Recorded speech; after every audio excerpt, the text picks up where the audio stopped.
Better known to carnivores as the meat on spare ribs, the intercostals are the small, slender muscles between the ribs. They are divided into two groups, the external and the internal intercostals. Portions of the intercostals are easily accessible. It is not possible, however, to distinguish the external intercostals from the internal intercostals. So my partner is side-lying on the table, and first of all I can identify, here's that lateral edge of the latissimus dorsi, there's the outline of the pectoralis major, and I can just set my hand here, and there's that xiphoid process, and I can find that bottom edge of the rib cage right there.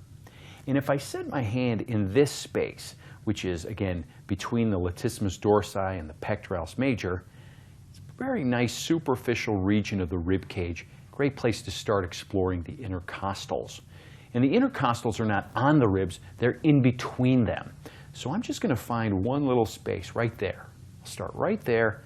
I'm just going to work my fingers into that tissue. And there's definitely muscle tissue there. As I roll my finger across it. And then I can just move to that space just above. And there's another space where I can feel some of the intercostals.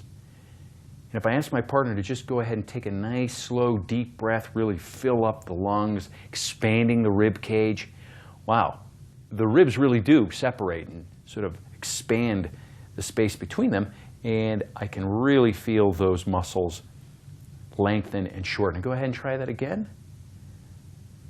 Wow, those ribs really separate, spreading apart, and then as he exhales, they come back together. Great. One thing I notice also is that the ribs don't come straight across or horizontal across the thorax. They actually come in sort of a turning direction like so. So I'm just going to keep getting my fingers right in that space, and that's where I'm going to be able to feel and isolate some of those intercostals.